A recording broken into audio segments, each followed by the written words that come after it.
நேயர்கள் அனைவரையும் நாம் இப்போது சர்வதேசத்தினுடைய ஒரு செய்தி அலசல், குறிப்பாக இஸ்ரேல் ஹமாஸ் போர் இன்றைக்குள்ள அப்டேட்ஸ் என்ன, களத்தில் இருக்கக்கூடிய நிலைமைகளை குறித்து பேசுவதற்காக உங்கள் முன்னால் நான் அமர்ந்திருக்கின்றேன். இன்றைக்கு 331 நாட்களை தாண்டிய இந்த போர் முடிவுகள் என்ன?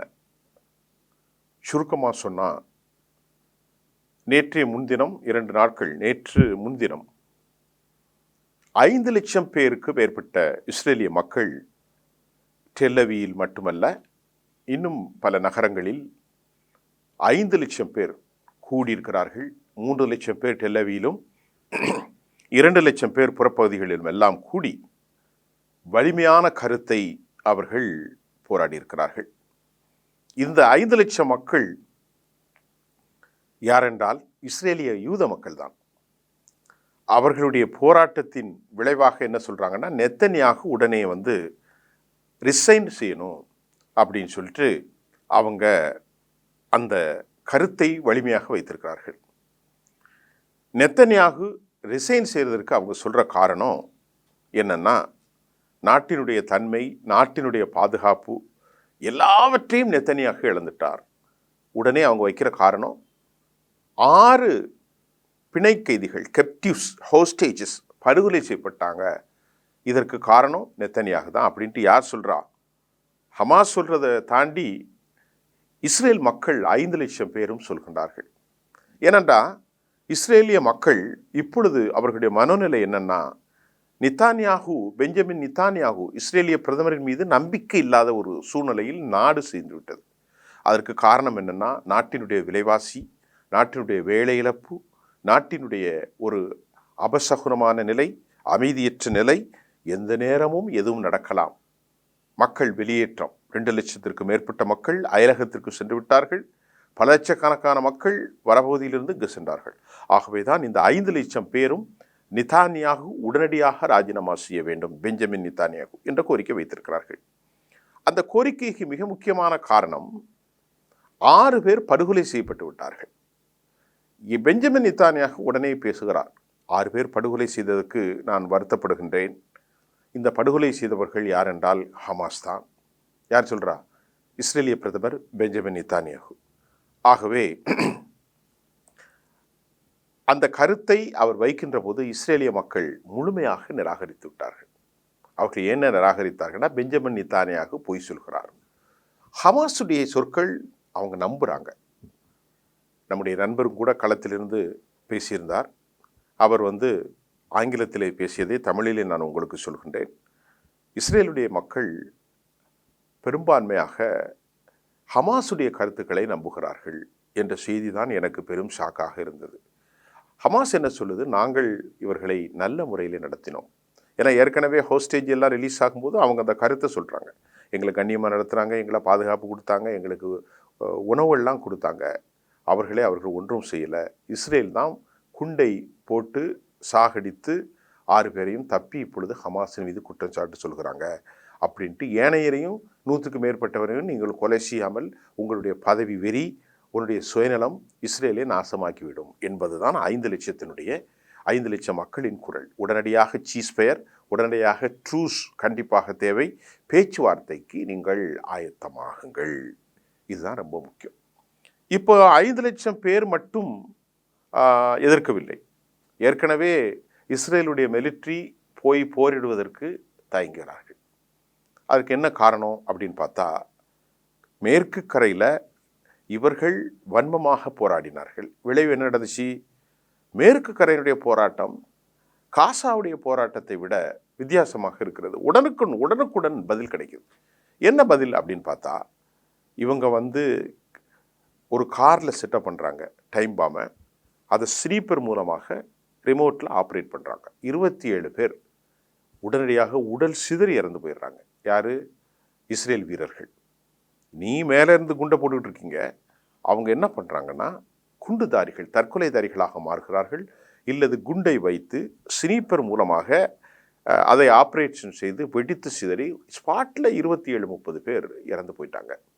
அது மட்டும் இல்லாமல் மெக்காவா வெர்ஷனை தகர்ப்பதற்கு அல்ஹிசாம் பிரிகேடியர், அது மட்டும் இல்லாமல் ஹமாஸினுடைய அல்ஹிசாம் மற்றும் உள்ள இஸ்லாமிக் ரெசிஸ்டன்ஸ் ஃபோர்ஸ் ஆக்சிஸ், இஸ்லாம் ரெசிஸ்டன்ட் ஆக்சிஸ் புதிய நவீன ரக யுக்தியோடு கூடிய ஆயுதங்களை அவர்கள் உற்பத்தி செய்வதற்கு ஆரம்பித்து விட்டார்கள். வெளியிருந்து வாங்கலை, அவர்களே ஹோம்மேட் செய்கிற மாதிரி செய்ய ஆரம்பிச்சிட்டாங்கிறது தான் இப்போ நமக்கு கிடைச்ச தகவல். அப்போ வலிமையான போராட்டத்தை இஸ்ரேல் இராணுவம் முன்னெடுக்க முடியவில்லை. இஸ்ரேல் இராணுவம் பலத்த உயிரிழப்பை சந்தித்திருக்கிறது. நான் ஏற்கனவே சொன்ன மாதிரி அது மேற்கு கரையில் இப்போ இந்த பகுதிகளில் குண்டுவெடிப்பில், தற்கொலைதாரிகள் குண்டுவெடிப்பில் அவர்கள் 27 பேர் உடல் சிதறினார்கள். இன்னும் பல இடங்களில் ஆர்பிஜி செல் சினிப்பர் தாக்குதலின் மூலமாக மெக்காவா வெர்ஷன் துண்டு துண்டாகப்பட்டு விட்டது நூற்றுக்கணக்கில். அதே சமயம் காசாவில் இருக்கக்கூடிய பொதுமக்கள் 41,000 பேர் படுகொலை செய்யப்பட்டு கொண்டே இருக்கிறார்கள். தினமும் 5, 7, 12 என்பதை சென்று கொண்டுதான் இருக்கிறது. அதற்கு பதிலாக அவர்கள் இராணுவ வீரர்கள் உயிரிழப்பினால் இராணுவ வீரர்கள் இங்கே மறுக்கிறார்கள். நாட்டில் 5 லட்சம் பேர் நெதன்யாகுவுக்கு எதிராக போராடுகிறார்கள். இருக்கக்கூடிய இராணுவ வீரர்கள் உயிர் பிழைப்பது அம்பாரமாக ஆகிவிட்டது. இதுதான் இன்னைக்குள்ள சூழ்நிலை. மூன்றாவது ரொம்ப முக்கியமாக பார்க்கிறது யோவ் கேலண்ட். அவர் நாம் ஏற்கனவே சொல்லியிருக்கோம். யோவ் கேலண்ட் அங்குள்ள டிஃபென்ஸ் ஃபோர்ஸ், எனக்கு தெரியாமல் பிலடெல்ஃபி மற்றும் நெட்டாயம் பல பகுதிகளில் இவர்களுடைய முடிவுகள் ரொம்ப மோசமாக இருக்குது அப்படின்ட்டு வார் கேபினெட்ஸில் பெரிய அளவில் குவாரல் நடந்துட்டு, வாய் சண்டை, வாய் தகராறு. ஆனால் பெரும்பான்மையாக வார் கேபினெட்டு இவருடைய ஆளாக இருக்கிறனால இவருக்கு பின்னாடி நிற்கிறாங்க. யாருக்கு பின்னாடி? பெஞ்சமின் நெதன்யாகுவுக்கு. யோவ் கேலண்ட் என்ன சொல்கிறாரு, ஏற்கனவே ஹோஸ்டேஜ் 6 பேர் இறந்துட்டாங்க. இன்னும் இருக்கக்கூடிய எஞ்சிய ஹோஸ்டேஜை நீங்கள் காப்பாற்றணுன்னா இஸ்லாமிக் ரெசிஸ்டன்ஸ் ஃபோர்ஸை எதிர்த்து, ஆக்சிஸை எதிர்த்து போராட முடியாது. ஏன்னா நாளொரு மேனியும் பொழுதுன வண்ணமாக ஹமாஸினுடைய அல்ஹிசாம், அல்குஸ் போன்ற பிரிகேடியர்ஸ் அவர்களெல்லாம் அல்ஹிசாம், அல்குஸ் போன்றவர்களும் ஹிஸ்புல்லாக்கள் மற்றொரு பக்கம் அங்கே தாக்குதல் நடத்துகிறார்கள். இஸ்லாமிக் ரெசிஸ்டன்ட் ஃபோர்ஸ் ஈராக்கிலிருந்து தாக்குகிறார்கள், சிரியாவிலிருந்து தாக்குகிறார்கள். ஆகவே ஹவுதிகள் தாக்குகிறார்கள். இதை எப்படி நீங்கள் ஜெயிக்க போகிறீங்க? இது முடியாது. பிலடெல்ஃபி பகுதி ஒரு 16 கிலோமீட்டர் ஈஜிப்டிலிருந்து இஸ்ரேலுக்குள்ள, இது ஹமாஸ் காசாக்குள்ள பார்டர், மேற்கு கரை ரஃபா, அந்த பகுதியில் இருந்து நீங்கள் மிலிட்ரி நின்று தான் ஆகணும் அப்படின்ட்டு நீங்கள் உறுதியாக இருந்தால் நாம் ஜெயிக்க முடியாது. பெரும் உயிரிழப்பை ஏற்படுத்திவிடும். இருக்கிற கெப்டிவ்ஸையும் ஹோஸ்டேஜையும் நம்ம காப்பாற்ற முடியும்னு சொல்லிட்டு யார் சொல்கிறா? பெஞ்சமின் நெதன்யாகுவுக்கு எதிரான வலுவான கருத்தை யோவ் கேலண்ட் டிஃபென்ஸ் மினிஸ்டர் சொல்கிறாரு. அதுதான் வார் கேபினெட்டில் பெரிய டிசென்ட்டாக இப்போ போயிட்டுருக்கு. இப்படிப்பட்ட ஒரு சூழ்நிலையில் அமெரிக்கா ஃபீஸ்டாக் நடத்துறதுக்கு ஆயுதங்களை ஒரு பக்கம் கொடுத்துருக்குறாங்க. ஆனால் ஆயுதங்களை கொடுக்க முடியாத அளவிற்கு இவர்கள் பெரும் பொருளாதார சிக்கலில் மாட்டியிருக்காங்கன்னு தகவலும் நமக்கு வருது. ஹவுதிகள் இப்போ என்ன நடக்கிறதுனா, அவங்க வேறு விதமாக இஸ்ரேலுக்கு பொருளாதார நெருக்கடி ஏற்படுத்துகிறாங்க. ஹவுதிஸ் ஏமனில் இருக்கக்கூடிய ஒரு குழு, அந்த ஹவுதி இஸ்மாயில் ஹனியே படுகொலைக்கும் பஆது அவர் பேர் ஷுக்ருடைய படுகொலைக்கும் பழிவாங்குவதற்காக ஹவுதிகள் தொடர்ந்து ரெஷி பகுதியில் அடித்து நாசமாக்குறார்கள். ஏற்கனவே ஒரு கப்பல், அந்த கப்பல் பேர் ரஷ்ஷூன்னு நினைக்கிறேன், அந்த கப்பலில் 1.5 லட்சம் லிட்டர் ஆயிலோடு கிரீஸ்லேருந்து புறப்பட்ட கிரீஸ் கப்பல் அது, அந்த கப்பலையும் அவர்கள் நாசமாக்கி விட்டார்கள். அதே சமயம் கேலக்ஸி, இஸ்ரேலுடைய ஓனர் சொன்ன அந்த கப்பலை அவர்கள் பிடித்து வைத்திருக்கிறார்கள். இந்த ஹவுதியினுடைய தாக்குதலை எதுவுமே செய்ய முடியல.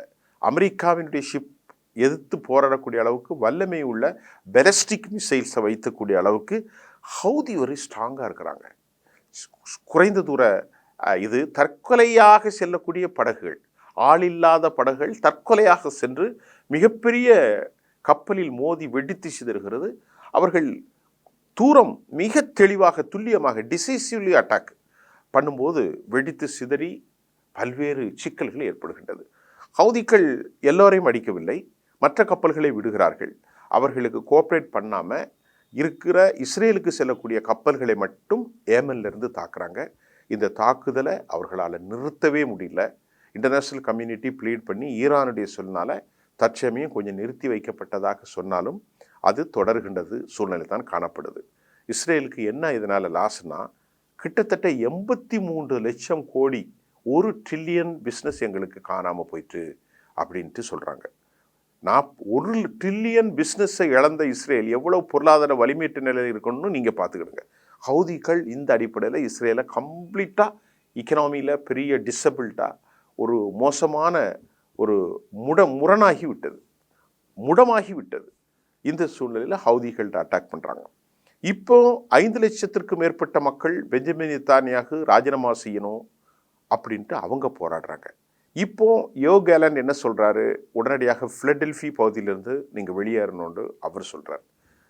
இஸ்ரேலுடைய இராணுவம், நாங்கள் அந்த மையப்பகுதிக்கு போகவே மாட்டோம், வேறு வேலை கொடுங்கோ, வேறு வேலைக்கு நாங்கள் போகிறோம் அப்படின்ட்டு இஸ்ரேல் மிலிட்ரி டிஃபென்ஸ் ஃபோர்ஸ் சொல்கிறாங்க. அவங்க பெற்றோர்களும் கண்ணீர் வடிக்கிறாங்க. அது மட்டும் அல்லாமல் இப்பொழுது 10,000 பேர் அவர்களுக்கு ஆள் தேவை இருக்கின்றது, பணம் மிகப்பெரிய அளவிலே தேவை இருக்கின்றது, அமெரிக்கா ஆயுத பற்றாக்குறை ஏற்பட்டிருப்பதாகவும் தகவல்கள் வருகின்றது. இந்த சூழ்நிலையில் ஹிஸ்புல்லாவுடைய ஆர்மி ரஷ்யாவிலிருந்து ஏராளமான ஆர்ம்ஸ் அண்ட் ஆமினேஷனை இம்போர்ட் பண்ணியிருக்கிறாங்க. அவரில் மிக முக்கியமாக S-400 சொல்கிற மாதிரி வான்பரப்பில் லெபனானை அவர்கள் தாக்கிவிடக்கூடாது என்ற அளவிற்கு வான்பரப்பை பாதுகாப்பு அளிப்பதற்கு S-400க்கு இணையான அல்லது அதைவிட குறைவான இம்போர்ட் பண்ணுறாங்க ஹிஸ்புல்லாங்கிற செய்தியும் நமக்கு கிடைத்திருக்கிறது. ரஷ்யா நிறைய விஷயத்தை கொடுத்துட்டு வராங்க. அப்போது அவர்கள் ராக்கெட் லாஞ்சர்ஸ் மட்டும் இல்லை, தோளிலிருந்து ஏவுகணைகளை வைத்து ஃப்ளைட்டை தாக்கக்கூடிய அளவிற்கு வல்லமை பொருந்திய குறுகிய தூர நீண்ட தூரமான ராக்கெட் லாஞ்சர்ஸ் வைத்திருக்கிறார்கள். ரேடார் சிஸ்டம் அவர்கள்ட்ட இருக்குது. அதுதான் ரொம்ப முக்கியம். ஹிஸ்புல்லா ரேடார் சிஸ்டம் இருக்கின்ற போது அந்த வான்பரப்பில் இருக்கக்கூடிய S-400 மாதிரி அயன்டோமுக்கு சமமான முக்கியமான விஷயங்களை அவங்க இம்போர்ட் பண்ணுறாங்க, கருவிகளை.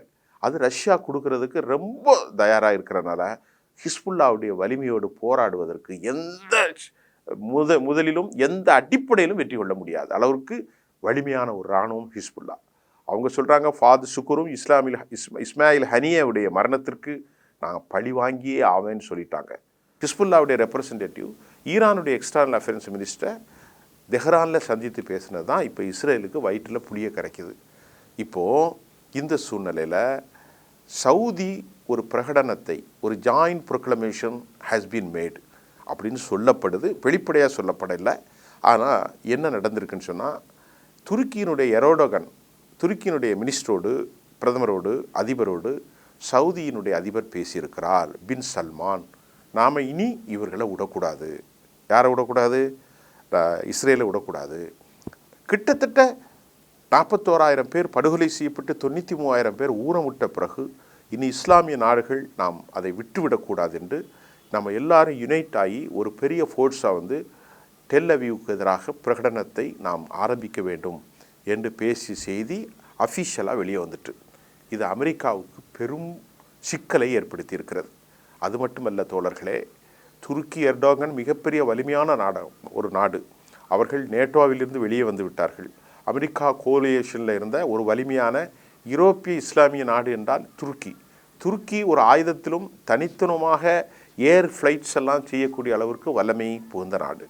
அது மாதிரி சவுதி அரேபியா இன்றைக்கு அமெரிக்க பொருளாதாரம் வலுவுக்கு மிக முக்கியமான காரணம்.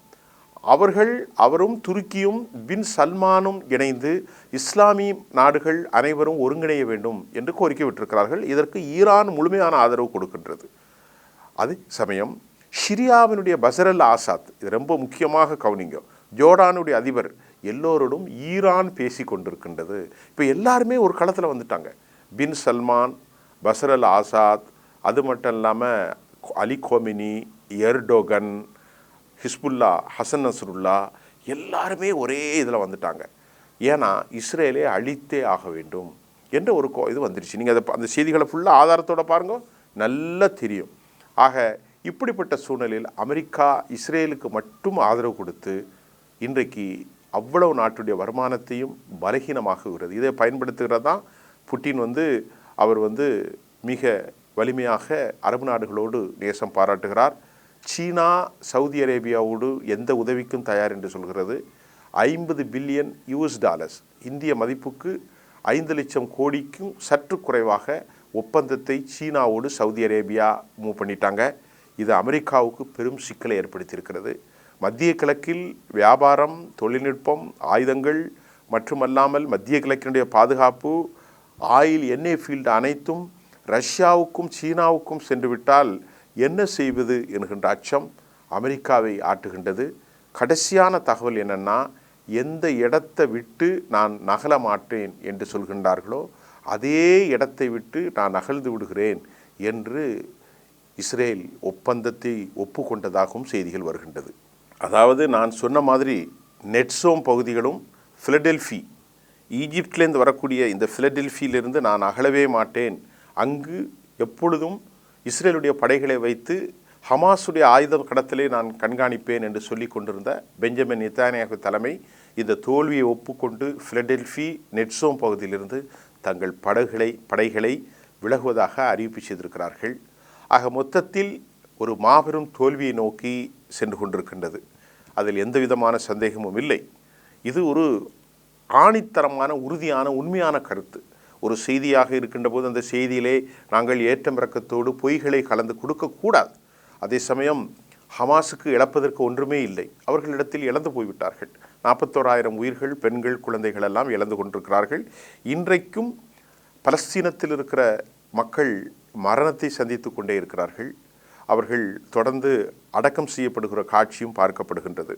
அதே போன்று மேற்கு கரையிலே மிகப்பெரிய வலிமையான தாக்குதலை அல்-ஹிசாம், அல்-குஸ் போன்ற படைகள் தொடர்ந்து அடிக்கிறார்கள். அதாவது பாதுடைய கட்சியும் அவர்கள் தாக்குகிறார்கள். இதையெல்லாம் தாக்கு பிடிக்க முடியாமல் தற்கொலைதாரிகளான தாக்குதலிலிருந்து இஸ்ரேல் பின்வாங்கி கொண்டிருக்கிறது. நட்சோம் மற்றும் நான் சொன்னக்கூடிய பிலடெல்ஃபி பகுதியிலிருந்து கடைசியில் வெளியேறியே ஆக வேண்டும். அங்கு எங்களை கண்காணிக்கக்கூடாது. ட்ரூஸுக்கு முதல்ல நீங்கள் பிலடெல்ஃபியிலிருந்து வெளியேறுங்க.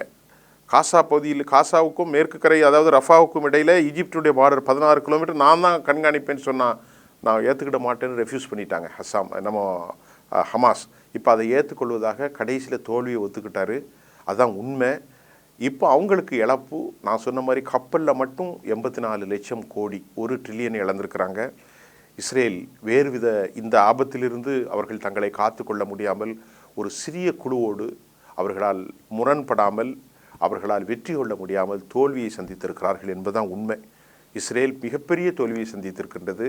இஸ்ரேலில் 30,000 அளவிற்கு 18,000 நான் சொன்னனே வீரர்கள் படுகொலை செய்யப்பட்டு விட்டார்கள். தற்போதும் இஸ்ரேலிய ஐடிஎஃப் ஃபோர்ஸஸ் கொல்லப்பட்டு கொண்டே இருக்கிறார்கள். ஆகவே ஐடிஎஃப் பெரும் தோல்வியை சந்தித்திருக்கின்றது. அமெரிக்கா மிகப்பெரிய சிக்கலை ராஜ்ய ரீதியாக சந்தித்து கொண்டிருக்கிறது. 50 பில்லியனுக்காக சவுதி அரேபியா சீனாவோடு நெருங்குகிறது, ரஷ்யாவோடு நெருங்குகிறது. அரபு குழுக்கள் நான் சொன்னதை போன்று சிரியாவினுடைய ஃபசர் அல் ஆசாத், அது மட்டுமல்லாமல் ஈரானுடைய குழுக்கள், ஹவுதி குழுக்கள், ஹமாஸ் போன்றவர்கள், ஹிஸ்புல்லாக்கள், இஸ்லாமிக் ரெசிஸ்டன்ஸ் ஃபோர்ஸ் எல்லாரும் ஒரு அணியில் வந்து விட்டார்கள். இங்கே ஒரே ஒரு விஷயத்தை மட்டும் இறுதியாக சொல்கின்றேன். பெசஸ்கி சில விஷயங்களில் சற்று தாமதிக்கிறார் என்ற தகவலும் கூட அங்கிருந்து வந்திருக்கின்றது. ஈரான் இதுவரை போரிடாமல் இருப்பதற்கு ஒரே காரணம் மசூத் பெசஸ்கி. அவர் ஒரு மேற்கத்திய சாயல் கொண்டவர். அவர்தான் போர் செய்யாமல் சமாதானமாக போகலாம் என்று ஈரானை இதுவரைக்கும் தாமதப்படுத்ததாகவும் தகவல் வருகிறது. இப்ராஹிம் ரைசினுடைய சாப்பர் கிராஷுக்கு அப்புறம் அங்கே தேர்ந்தெடுக்கப்பட்ட மசூத் பெசஸ்கி அவர்தான் அதிபர். அவர் கொமேனியுடைய அந்த சொற்களை, கடும் போக்குவாதத்தை சற்று தாமதப்படுத்துவதாகவும் செய்தி வருகிறது. இதற்குள் மிக மனவேதனையோடு ஹவுதிகள் பெசஸ்கியினுடைய கருத்தை, மசூத் பெசஸ்கி ஈரான் அதிபருடைய கருத்தை மறுத்திருக்கிறார்கள். அவர்களுக்கு கொஞ்சம் வேதனை வருவதாகவும் செய்திகள் வருகிறது. ஈரானுக்கும் கொமினியோடு மனவருத்தம் அல்ல, ஹவுதிகளுக்கும். மசூத் பெசஸ்கி சற்று மேற்கத்திய போக்கில் இருக்கிறார், உடனடியாக தாக்கி இஸ்ரேலை அழிக்க வேண்டும் என்று ஹவுதிகள் ப்ரெஷர் கொடுக்கிறார்கள். ஏன்னா ஹவுதிகளும் ஹசன் நஸ்ருல்லாவும் அவங்களுடைய ப்ராக்சி, அவங்க சொன்னதை செய்வாங்க. அவர்களுக்கு பண உதவி, ஆயுத குழுது எல்லாமே செய்கிறாங்க. இதற்கிடையிலே தான் ரொம்ப முக்கியம், ஹவுதிகளுடைய ரெப்ரசன்டேட்டிவும் ஈரானுடைய வெளிநாட்டு அதிபரும் பேச்சு நடத்தியிருக்கிறார்கள். ஏதோ ஒன்று நடக்கப் போகிறது. ஆக ஒட்டுமொத்தமாக இந்த கண்டென்ட் இந்த நியூஸில் என்னென்னா, இஸ்ரேல் தோல்வியை சந்தித்து விட்டது. அதுக்கு மக்களின் போராட்டம் ஒரு காரணம். நீங்கள் பிலடெல்ஃபியிலிருந்து, நெட்சோமிலிருந்து நாங்கள் வெளியேறுகிறோம் என்று அறிவித்தது ஒரு காரணம். இராணுவ வீரர்கள் தொடர்ந்து கொல்லப்பட்டு போர் முனைக்கு, களமுனைக்கு செல்வதற்கு அவர்களை தயங்குகிறது ஒரு காரணம். இதுதான் இன்றைய செய்தி. இப்பொழுது போர் நடக்கவில்லை. ஆகவே அவர்கள் இந்த போலியோ சொட்டு நோய்க்காக பெரிய செய்திகள் ஒன்றுமில்லை. நேற்று மாலை அல்லது முந்தைய நேற்று மாலை வரைக்கும் கிடைத்த உண்மையான செய்திகளை நான் உங்களோடு தர காத்திருக்கிறேன். தொடர்ந்து நீங்கள் போடுங்க. வலிமையான செய்திகளை ஆதாரத்தோடு உங்களுக்கு தர நான் காத்திருக்கின்றேன். நன்றி.